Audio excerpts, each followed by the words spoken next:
That is the Colbert Report theme music. This is Truthdig Radio in association with KPFK in Los Angeles. I'm Truthdig.com managing editor Peter Z. Shear. We will be joined in just a moment by Kasia Anderson, Truthdig's senior culture expert, and she will be talking about Stephen Colbert's move from Comedy Central to CBS and whether that means the death of some political satire on late-night television. But first, we have a full program for you today. We have 2 Pulitzer Prize winners focused on poverty. David K. Johnston has edited a new book about how America became the most unfair country with a modern economy. Also, photographer Renée Byer hopes her new book puts a human face on global poverty. And later in the program, we have a live interview with the new chair of Pacifica's National Board, Margie Wilkinson. So be sure to stay tuned for that. But first, let's talk to Renée Byer. She's a Pulitzer Prize-winning photographer. She trained her lens on global poverty for the new book, Living on $1 a Day, The Lives and Faces of the World's Poor. Joshua Shear has this interview. You're talking about this book. You obviously did a lot of photos. It's very, very powerful stuff. Why did you, embark on this journey over 10 countries on 4 continents? You said you wanted to put the human faces on global poverty. What did you learn, and do you think that it was worthwhile, the journey?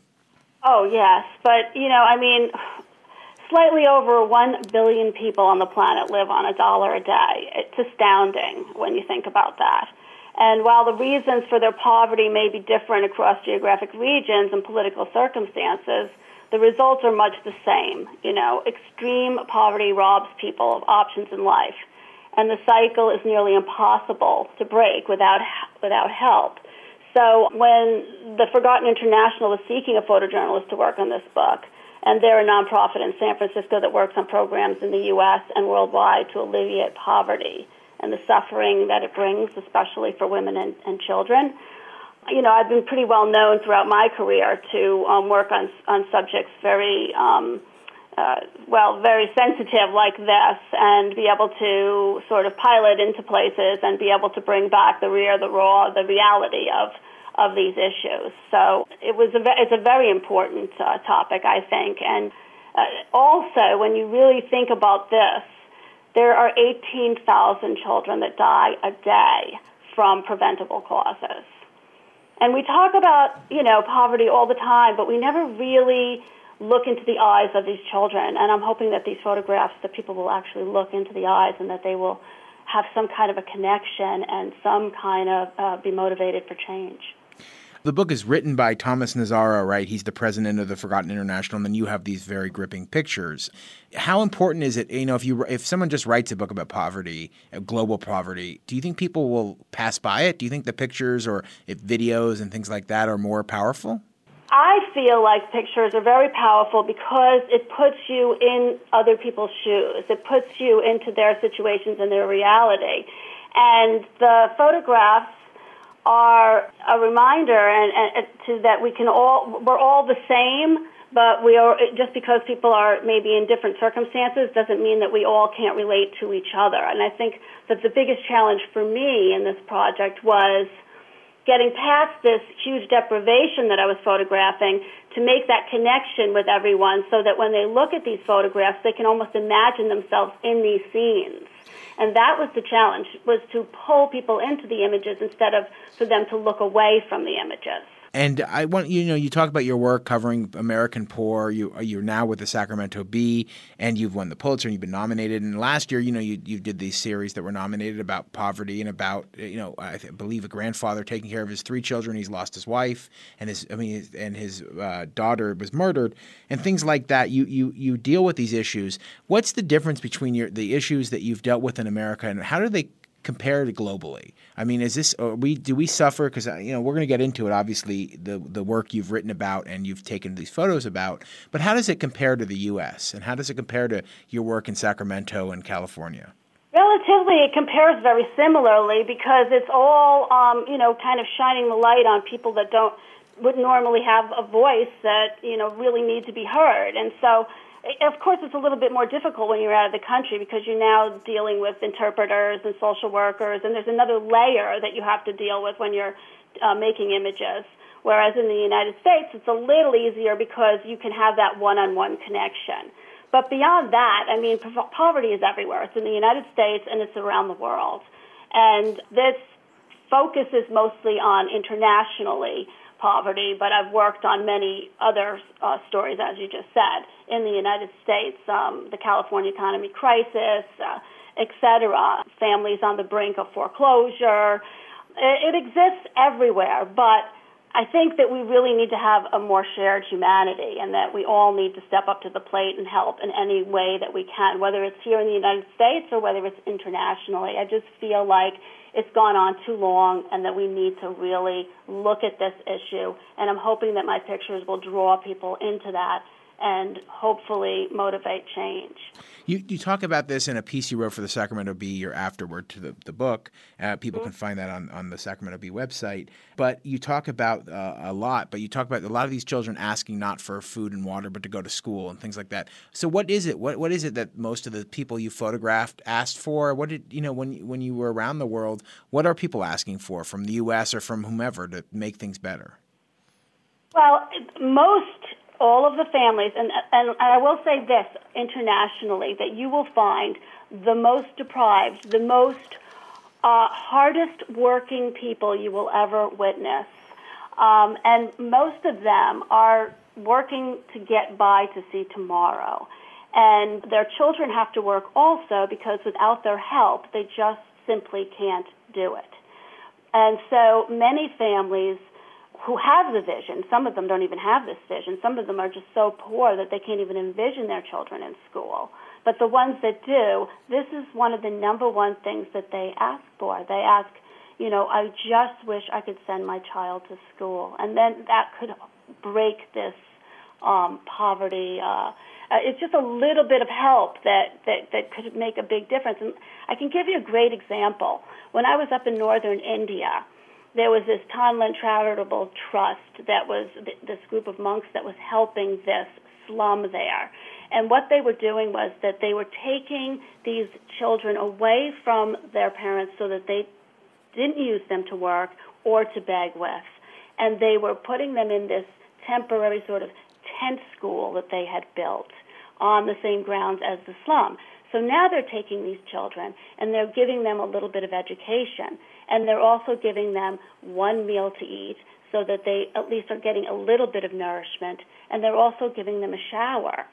So they're taking little steps to try to alleviate this cycle of poverty. And it's a really good example of where it is actually working. It'll be very interesting to watch throughout the years if this actually does break the cycle or not. But there are things like that going on all over the world that are wonderful, but they need funding and they need help. And so these are little things that we can do here in the United States to help. We can volunteer, we can donate. There's a lot of things, and this book has a lot of resources, and it actually has a lot of not just the Forgotten International nonprofit, but it also highlights a lot throughout the world of where you can get involved if you wanted to. You talk about this being obviously part of your memory. It's been now seared into your memory, I would imagine. Do you have do you feel like I don't want to say you have PTSD, but how did you recover? How, when you came back to the U.S., in which I'm assuming it's more comfortable. I'm not going to put, and I don't know how your life is, but I'm assuming it's more comfortable than digging through toxic waste and all the other things you photographed. How was that change? and how did it affect you? It's heartbreaking. I wouldn't say it isn't, and it never leaves my mind. But I have to think of it in the terms of I'm doing the best I can to help bring awareness to the situation, and that helps level me, and that helps me keep going because making the pictures is one thing, and that's difficult enough. But then I get back here, and I want to get these pictures in front of the right policymakers, the right government officials, the youth of today, the people that can help. And that, that's my reality now. My reality now is not just the part of making the photographs, but getting those photographs in the right forum to actually motivate change.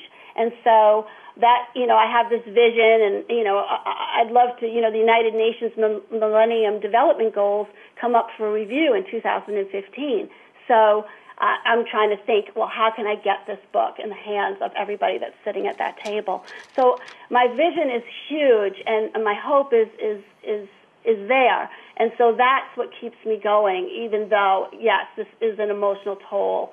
but the emotional toll that it's having on the people that I'm photographing, the emotional toll that they're going through just to survive till tomorrow, that's way beyond anything that I'm experiencing.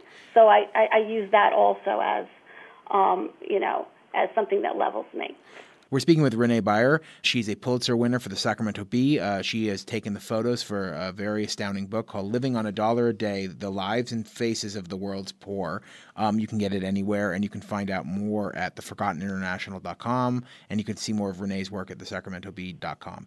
I just want to get into this because this is probably the last part. So we'll just, for our listeners, you saw people that have dealt with war, child slavery, they're sick, they're forced sex work, they have famine, they've been raped, homeless, they have toxins. They have no signs of hope. I mean, you write about Liberia and where there's big signs on barbed wire, real men don't rape. You've dealt with 8-year-olds who've been raped, who are living on mattresses with nothing, digging toxic waste to sell. And you've also talked about in India a mother starving her daughter so she'd be better at begging. But you talk about the human spirit. I mean, how does the human spirit last? And how do these people make it through each day? I mean, it seems like they can't. And your photos are just astounding and they're very powerful. And so I want to know, how you talk about the human spirit. How does the human spirit fight through all of these tragedies? You're absolutely right. The human spirit does transcend through the worst deprivation. And I found this over and over again. There's a chapter in the book about children at play where you can actually see these children who, make a little ball and play catch or grab a vine off a tree and play jump rope. But one of the scenes that I photographed was I stopped the crew in India to photograph this little girl who was blind and was begging on the streets to support her brother and her mother. And after spending several days with them, my heart just went out to this little girl as she and her little brother clapped and actually sang me a song. So, I think that what we learned through this is the fact that we are way more alike than we are different. And that when you spend time with people in these situations, that you realize how much more alike we are than different. And even the worst case scenarios, you will see people trying to give you something back. And it's such an enrichment in life to be able to get to see or to give to someone else, and then that gift is it's incredible, frankly.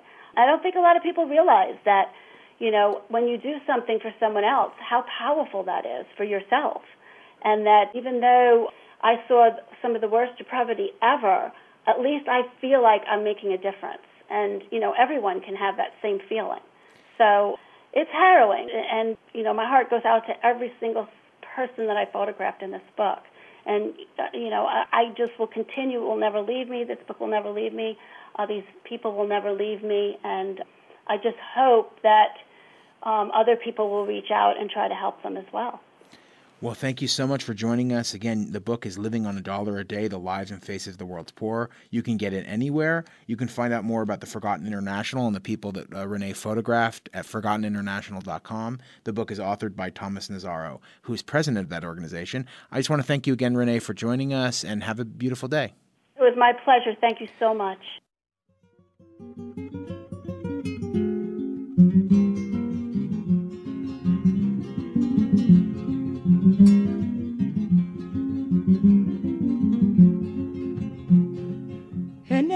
This is Truthdig Radio. I'm Peter Z. Shear. Coming up on the program, David K. Johnston says we have allowed the United States to become the most unfair of the modern economies. Also, Pacifica's new National Board Chair answers our questions. But first, we have to address the most serious concern in news. Stephen Colbert will replace David Letterman as the late-night talk show host on CBS, which begs the question, will he also give up his unique brand of biting political satire? Here to answer that question is Truthdig's own Kasha Anderson. Kasha, welcome. Hi, Peter. It's good to be here. Full disclosure, you are a huge Stephen Colbert fan. Well, maybe that's decreased a little over the years just by exposure. No disrespect. But I really liked the Colbert Report when it first came out. And I feel like, Stephen Colbert has taken satire, along with Jon Stewart, to a new level. I would say, Yeah. and it's hard to argue against the choice for a number of reasons. Although it's not a super radical choice on CBS's part in many ways. We can talk about why that is. But I think it's a pretty solid choice all in all. Yeah, apparently, maybe you can fill me in on this because I've been at the station all day while people are reacting to this, but apparently conservatives are losing it over this announcement. Yeah, and in some ways, I think it's like the best thing that could happen to CBS and to Colbert, that they would have, Rush Limbaugh getting all apoplectic about it, and Bill O'Reilly has been... Papa Bear has been down on Stephen for a little while now. And I wonder if he caught wind of this happening over at CBS and was kind of laying the groundwork for a backlash. But, a lot of the viewers and listeners of O'Reilly and Rush Limbaugh types, they don't really watch the Colbert Report. They're not really going to probably, stay up to watch when Stephen Colbert takes over for David Letterman. So I don't really know that this is going to have much of an effect. Mm-hmm. And really, Rush Limbaugh came out saying that this was kind of a tantamount to declaring war on the heartland, in that Colbert has been, flying under radar. Because late night television is such... right, safe family material. The stakes are so high, right? Yeah. But I mean, they are just trying to stir it up a little bit by claiming that this is a highly politicized choice, and they're alienating. They being Les Moonves and the good people at CBS are alienating a good part of the country, in that Colbert has been, a proponent, a satirist, but a proponent of a progressive viewpoint on his show, as has Jon Stewart, and that this somehow shouldn't be the type of person that takes this type of role. Well, do we expect him to stay in character, as they say, or he will not? And he made that clear in the announcement this morning with CBS that he was going to drop the act. So this will actually obviously be quite a different type of show, and he won't be, he won't just be not playing this political character, but the show itself obviously won't be a show about news and politics. So does it's that new mean, territory. Do we even know who he is? Well, that's actually something that he beat us to the punch with as well, anticipating this kind of reaction. His statement this morning said, "I won't be doing the new show in character, so we'll all get to find out how much of him was me," and him being his, Colbert Report faux conservative persona. So this, it is kind of interesting to think about watching him emerge from behind this mask of pseudo ultra conservative, Colbert Report host. So who knows what? We'll find out. This is Truthdig Radio, and joining me in studio is Kasia Anderson. I'm Peter Z. Shear, and we are talking about the big news as we go to air on Thursday here in Los Angeles, that Stephen Colbert will replace David Letterman as the host of Late Night on CBS. So he's giving up the act. So why are conservatives so bent out of shape? Because the act betrays that he has some liberal bias, they suggest, or... Yeah, but, I don't really know what they're expecting. I think it's kind of indicative of a sea change in media. You have... other late night hosts like Jimmy Kimmel, the two Jimmys, Jimmy Kimmel and Jimmy Fallon, on ABC and NBC respectively. And their appeal is not necessarily to the Fox News viewership. This is millennials territory that the big networks are having to duke it out for. So millennials and Gen X, Gen Y folks have different types of media consumer habits than their elders do. They don't look to late night comedy and late night comedians to play it down the middle the way that maybe a Johnny Carson or even a David Letterman, Jay Leno type would have. And Jay Leno, by the way, as you know as well, living out here in LA, is kind of a fixture in lefty LA politics. I mean, I've seen him MC the Feminist Majority. Right, which his wife is very involved. Wife is very active with. He's the MC at their fundraisers and such. So it's not as though, there's some expectation put on someone like a Letterman or now a Stephen Colbert to be completely politically neutral. Yeah, he's not Edward R. Murrow. He's not going to be telling us what to think about, Russia today. Right. I mean, there'll be obviously some news mixed in and some politics mixed in. But I think it's really the change is not about some liberal stepping into that position and replacing Letterman, but it's more about viewers and the change that's come in how people consume entertainment and politics and news, and all three, rolled together in the case of the Colbert Report and Jon Stewart and the Daily News. Well, I guess as a viewer, what concerns me then is that, he's obviously a very funny guy. It was obviously very funny before he donned this persona of sort of modeled after Bill O'Reilly, of this conservative buffoon. Mm-hmm. But, that is the success that he is very, very funny in that role. Yeah. He's giving it up. He's still very funny in that role, but he's giving it up to go to CBS. We don't really know what we're getting. If it's just another, as this was raised in the Time magazine response to it, but if it's just another sort of boring, and here's the clip, promo opportunity for Hollywood and whoever his guests are, is it going to be worth it? Is it going to be all that funny? I don't think that CBS and Colbert himself are going to expect to, dull him down a little bit. I think that they won't obviously have him do the same shtick that he's been doing. But I think, these fears about him suddenly becoming super ultra vanilla guy, instead of just playing him on TV, on cable TV, whether those fears are founded. I think they know that he's going to need to keep some edge, even if it's not the same kind of edge. And so I think we'll probably see some adjustments, some maybe growing pains at the beginning as he tries to kind of find his niche.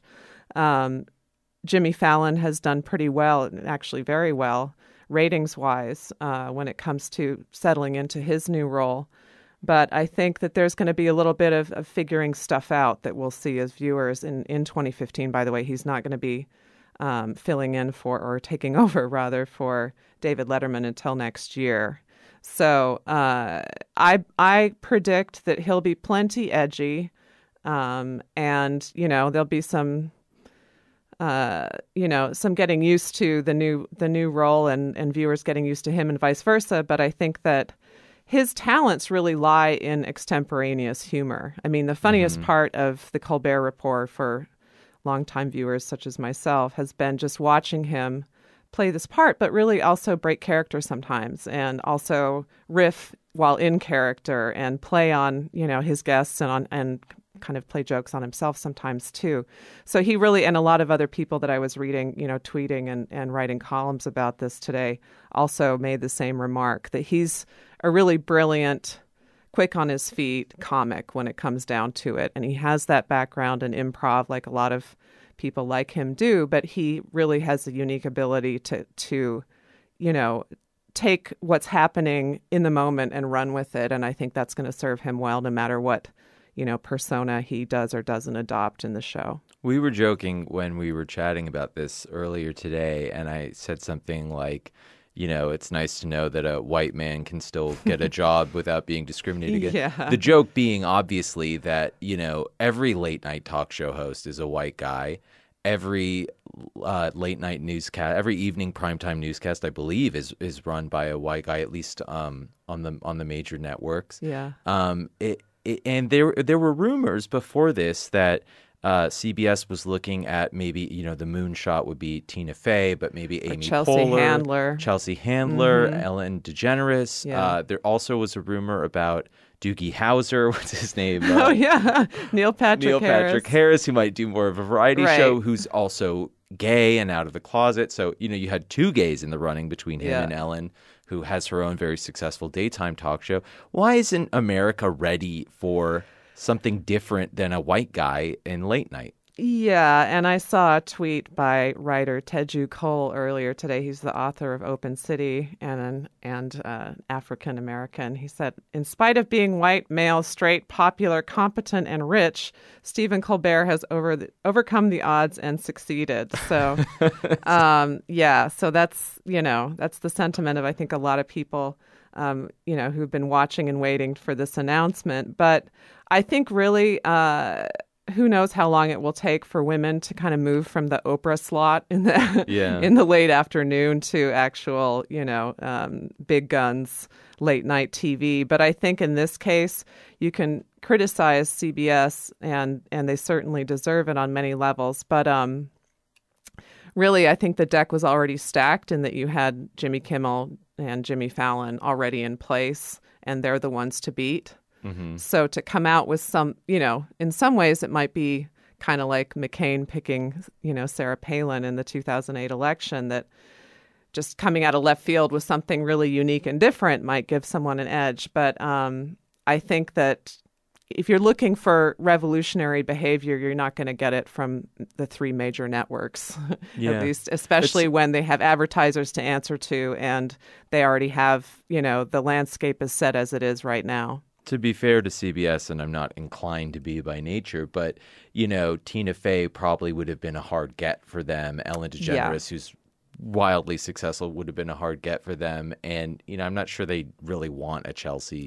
Chelsea Handler is not the easiest person to, her appeal is very specific as well. So it also has to do with the type of comic someone is. It doesn't all boil down to race and gender, although, obviously Why is this it such matters. Big news, Kasia? I mean, this is making huge headlines everywhere. The moment it was announced, when it was just a rumor, why is this such big news? Well, in some ways, I think it has to do with the fact that this is almost like the last remaining tenure track position on TV in a way. And the type of person who takes this over, Stephen Colbert has signed a 5-year contract in this case, but chances are he'll stay in that seat for a while. I think Conan O'Brien's experience notwithstanding, a lot of the time these are fixtures in late night. And that's the hope, at least, of the network, is that they would lock someone down who'd, and they'd bet on a winning horse and they just keep going for years and years and making them money. So part of it, I think, just has to do with the longevity factor. When someone really fits into that slot, they can stay there for quite some time, and that's a really plum position. And there's less than a handful of those. That would be my biggest guess. And also just about who Stephen Colbert is and what he's represented in the media landscape for the last 10 years, 9 years since Colbert Report launched. So I'm going to be disappointed if I'm looking for him to have a pithy political riff on what's going on in the news, or I think a lot of that really remains to be seen. I think obviously he's not going to be playing the same role he has been, and in some ways I think that's a good thing for him as an artist, and also for the viewers, because I think that was a really original act and a very successful, effective one, especially during the Bush years. But it's hard to keep that kind of thing up and not have it go a little bit stale after a while. So we'll probably get the best of what he's been doing in terms of just, he's cut his teeth, he's grown into his role as a host, he can carry a show, he's proven that. And of course, he has these abilities that we were talking about before in terms of, being good on his feet, being really quick. And so I think that, it comes down to his writing staff, which, by the way, as we did our research, is basically all male.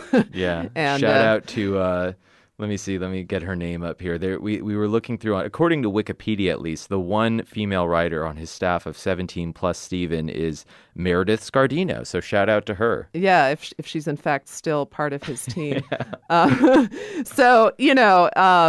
It comes down to his creative team and also the network and their willingness to maybe allow for a little more edge. Although, in some ways, and especially in his prime, David Letterman did have edge to him as well.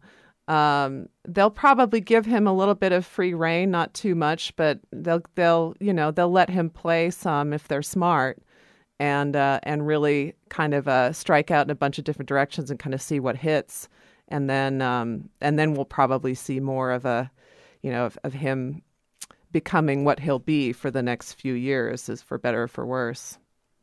Well, it is definitely a big story and an interesting one to those of us who, I think my first job at Truthdig really was posting Colbert Report videos on the website. So It's come a long way. He's now the host of, will be in 2015, CBS Late Night. Kasha Anderson, thanks so much for being on Truthdig Radio. Thank you. It's a pleasure. This is Truthdig Radio. Stay with us.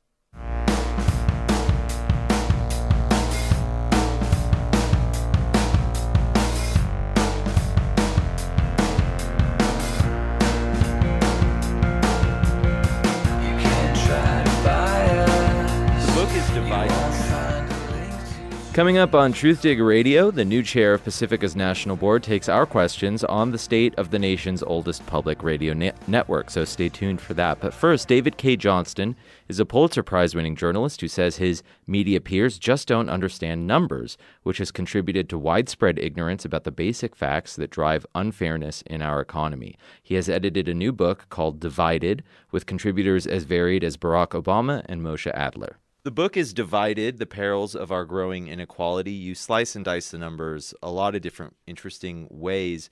The way you begin, let's start there by talking to a deputy press secretary right after George W. Bush is inaugurated, and he makes kind of a common mistake, but to an extreme. And why don't you tell the story? Well, it's actually a she. The IRS had for several years been publishing the annual report of the 400 highest income taxpayers. That's not the 400 highest income Americans. That's a much bigger number, the 400 highest income taxpayers. And I called the White House to get their comment, and I'm reading off the official numbers. The top group that year made $100 and some million each on average. And the deputy press secretary says, "Where are you getting these numbers?" And I go, "These are the official numbers of the George W. Bush administration." And I go through another number and get the same challenge. And finally I stopped and said, what do you think is the median income in America per taxpayer? Half make more than, half make less than? Oh, I don't know. Well, what's your sense? Give me the sort of range where you think it is. Oh, $250,000. It was $28,000. And a lot of people have that misperception. You write that we have... I think it's indicative of how completely out of touch most Americans are. The inability of many Americans to understand the number of our fellow citizens who live in extreme poverty, which means less than half the official measure of poverty. And the news media, I blame a lot for this. I mean, most reporters went into journalism because they like to tell stories. A lot of them would be novelists if they had the talent. And they're innumerate. They don't understand numbers. And so in this book, this is an anthology. I just wrote the introduction and 2 chapters of it. There are 44 contributors. What I wanted to do was broaden this out so people understood all the broad issues that are involved here behind the numbers and that produce these, unbelievable differences in equality. And let me just give you one example to compare this. In 2012, the bottom 90% of Americans, that's about 270 million of us, made less money on average than in 1966 when Lyndon Johnson was in the White House and we called China red in the newspapers. So if we go to 2011, the year earlier, Americans made $59 in real terms more than they did in 1966 if they're in the bottom 90%. So count that as 1 inch. $59 is 1 inch. The top 1%, their bar would be 161 feet high. The top tenth of 1%, that's about $2 million and up, would be over 800 feet. And the top 1% of the top 1%, that's 16,000 households, 5 miles. That's their total... 1 inch to 5 miles. And how much did that income go up for that top tier in that time? From about $5 million to $30 million. And what we're talking, I'll double-check to make sure I got my numbers right. So we're not talking simply about inherited wealth here. We're talking about income and income growth. We're talking about income reported on tax returns, which is far less than people's income. Right. Let me give you an example of that. Warren Buffett, I predicted what his income was and what his tax rate was. I didn't predict his income, sorry, what his tax rate was. And it turns out I was wrong. I missed by 1/10 of 1%. But I said it was a little over 17%, and it was. I was just off by 1/10 of 1%. But the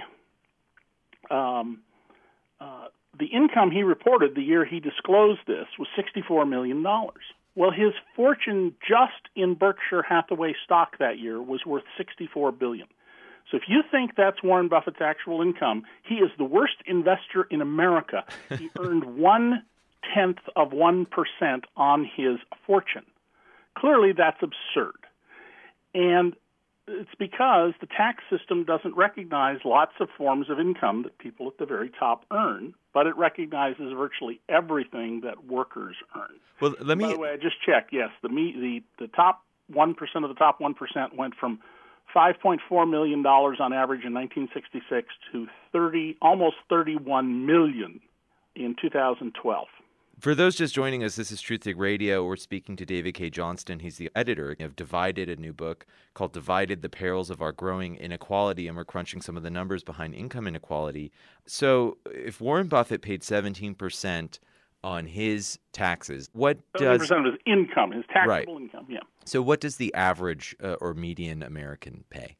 That year, the bottom 90% of Americans' average income, and the bottom 90% goes up to, in round numbers, about $110,000, so figure $9,000 a month. The bottom 90% of Americans that year made about $33,000, a little over $600 a week. And so what happened between that initial conversation with the Bush White House Deputy Press Secretary in 2001 and 13 years later today? What has happened to income? Well, the divisions are getting wider, and they're doing so because of government policy. The way government policy works now, tax policy, regulatory policies that I've been writing about for years that nobody knows about. I mean, I'm astonished. Even members of congressional committees that deal with these things don't know about this stuff. Every time the economy expands, the 1% of the 1% grow incredibly wealthy. When the economy contracts, like it did in 2008, the biggest the biggest reductions in income are to the top 1% of the top 1%. But because they're so wealthy, and they can buy up assets at fire sale prices, when the economy goes up again, they make out like bandits. Remember, since President Obama took office, the stock market has risen 131% to a new record. Corporate profits are at record levels and soaring, and incomes for the bottom 90% are falling.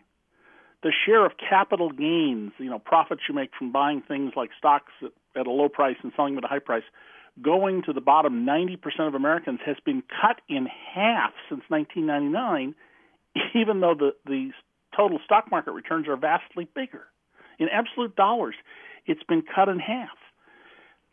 What we are doing is redistributing income upward, and the way that we're doing it is doing terrible things to our society. For example, one of the chapters in the book by an epidemiologist, Dr. Stephen Bezrushka, shows from official data that every day in America, 47 babies die who would live if they had been born in Japan, Norway, or Sweden.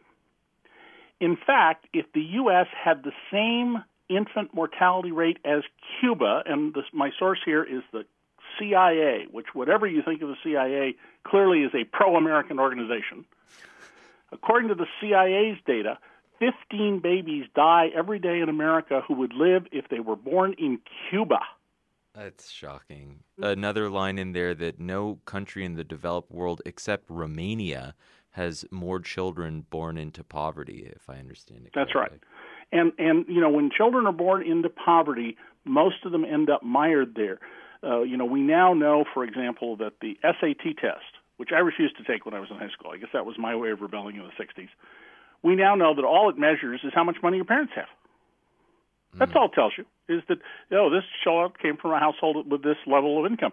If you show blood pressure figures on people to epidemiologists and tell them the age and gender of the person, they can pretty accurately tell you what their social status is.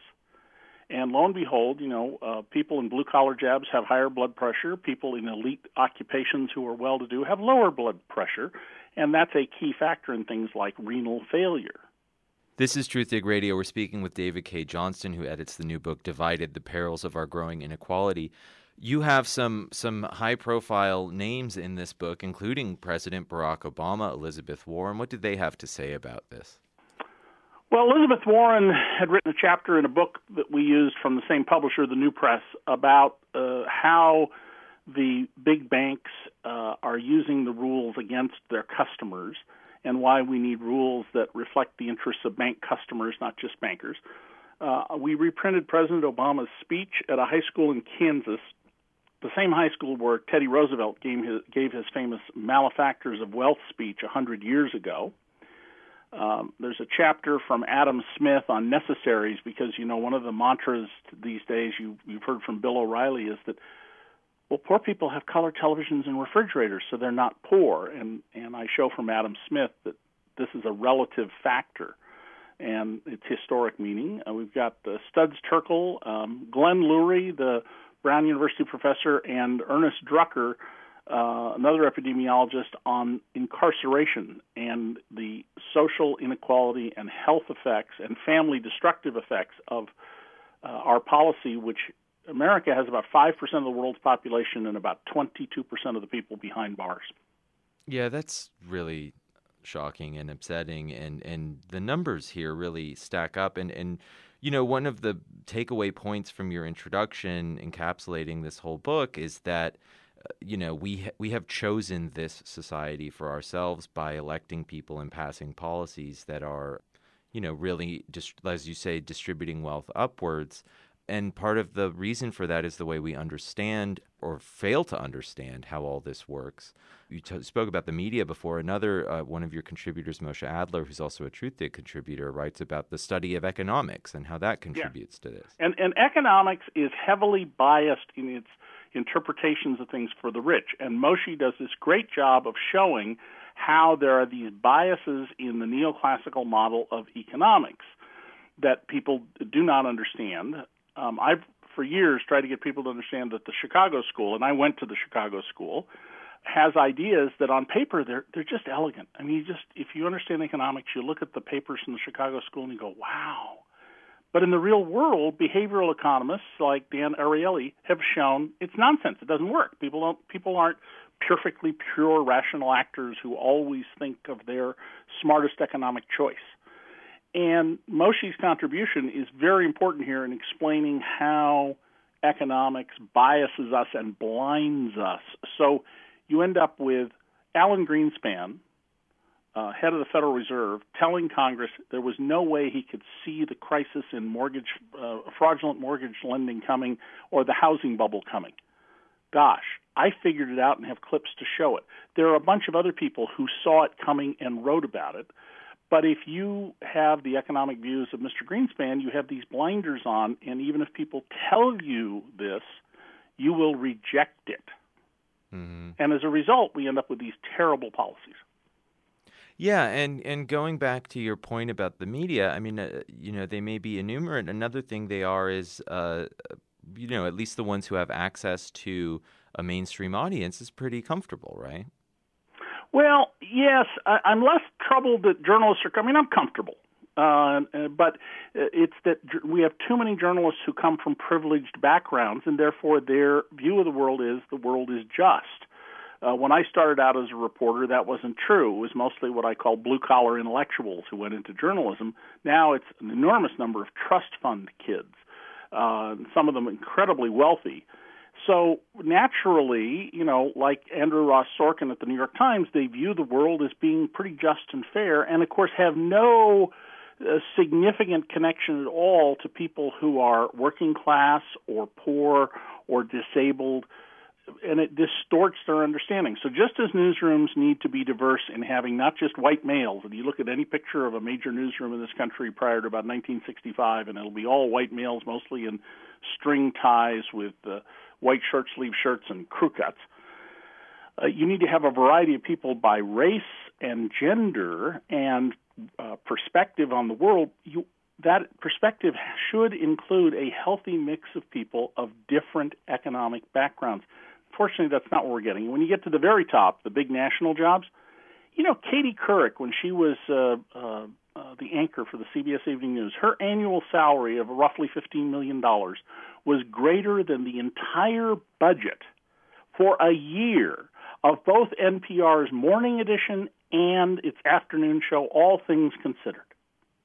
Think about that. They produced these two national shows for less money than Katie Couric was paid, and of course Katie Couric has a very distorted view of the economy.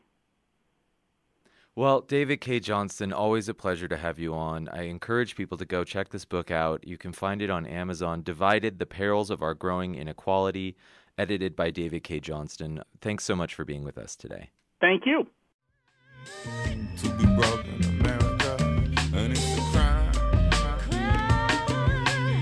The small bank in America.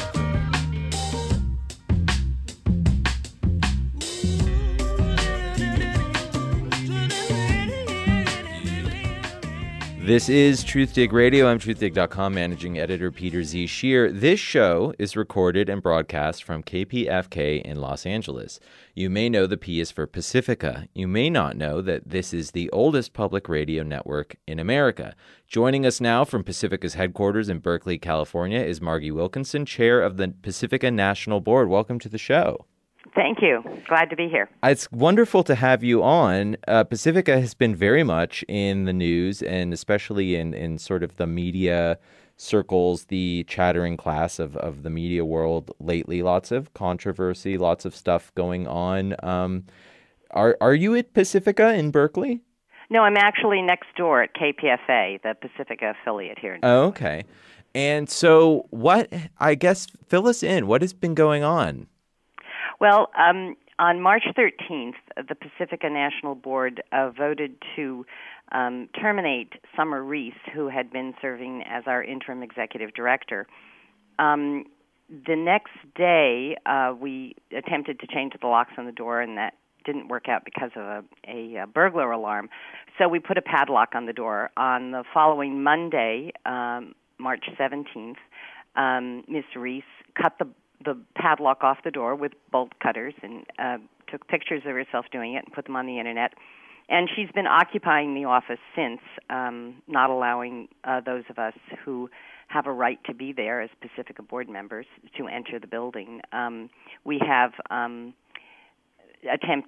we've asked her to leave many times and attempted to explain to her that she is, in fact, engaging in trespass, but it hasn't worked. Meanwhile, we've been working from the outside, putting together a leadership group and a new leadership group for the foundation, and moving forward as best we can while she continues to occupy the building. So let me ask you first off, I guess, who is in charge?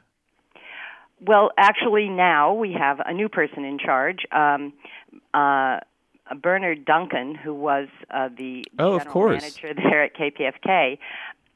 Lovely man. Right. He left his position at KPFK and has agreed to come on as the interim executive director, and has been working this week to begin those efforts.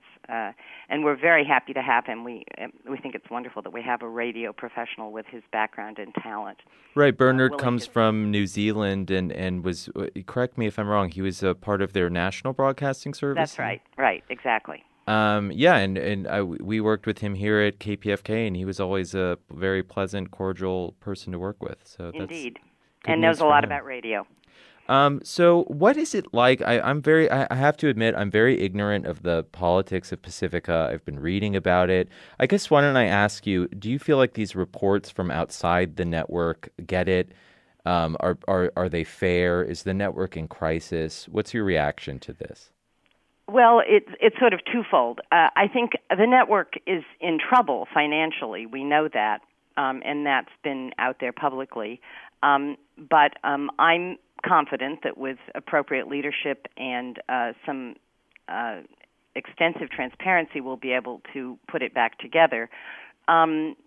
There are real problems. I think there are real governance issues. I think that the way the foundation is put together does not make for a very highly functioning organization, and we have to make some changes in the bylaws and change the way things are done.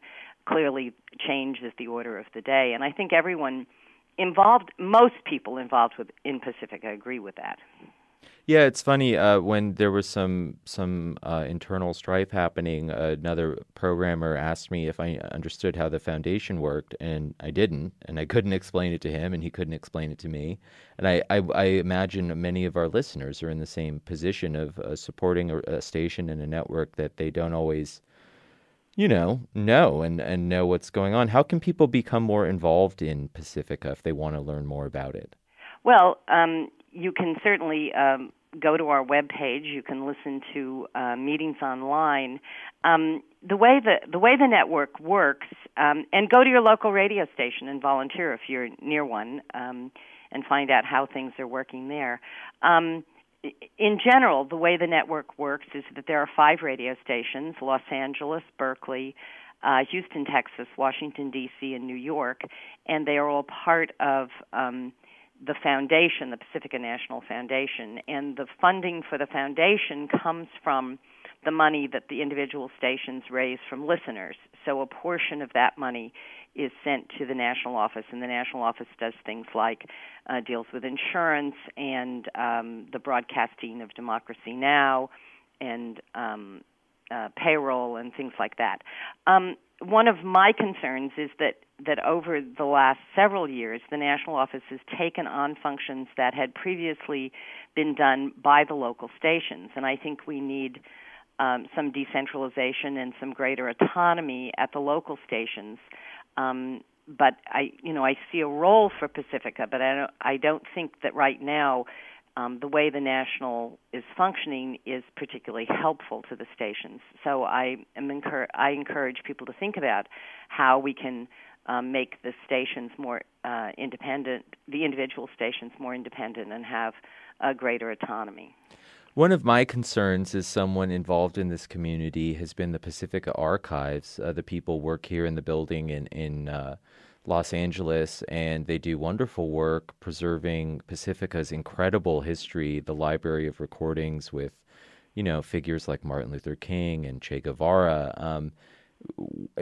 How do the archives get their support, and are they in danger? Actually, the archives are sort of the sixth station in a sense. We also have one other program, the Pacifica Affiliates, which is over 200 stations that have access to an audio port and take programs from the various Pacifica stations which they play. These are mostly small community radio stations. So the archives and the affiliates are both important parts of the overall Pacifica network. I agree with you. I think that the archives are an amazingly important resource, and they just did a fabulous thing on women's history that was just amazing. And they've gotten some very significant grants from the federal government.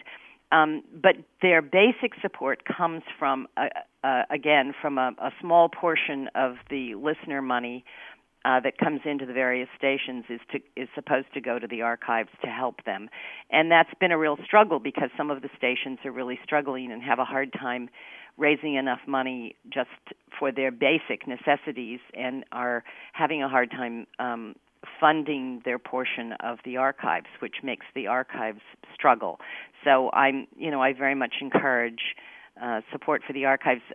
This coming Tuesday on April 15th, we'll be celebrating Pacifica's 65th anniversary, and there will be programming dealing with that on all of the stations. And the archives have a big role to play in that. They will be providing premiums from the archives themselves, and hopefully the archives will be able to make some money off of this day of special programming.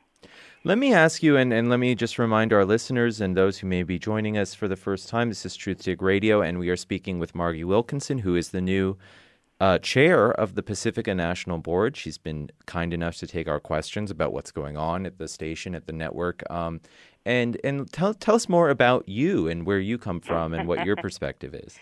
Well, I'm a retired clerical worker. I worked at UC Berkeley for 40 years, where I was a union activist, and I've been a union activist all of my adult life. I know how to run a contentious meeting. I was my union's chief negotiator for 18,000 UC clerical staff. But I have to tell you, I don't know how to run a radio network, and that's why I was so happy to turn that task over to a radio professional like Bernard Duncan, because I came to the board as a listener and a supporter of KPFK. I was first on the local station board, and then elected by the local station board to the national board, and then in February in Washington, D.C., I was elected by the national board to be chair. So this is my penchant is for trying to run meetings that are not contentious and where everyone feels like they have an opportunity to be heard, which has been very difficult recently because there is great division in the national board. Well, tell us, how can people who have strong feelings about this, I'm pretty ignorant of the factions and the politics, I have to admit, that go on around Pacifica as they've been reported or rumored to me. But surely they exist, and if people have a different point of view, what's the proper way to air that? Well, first of all, you can write to the Pacifica National Board.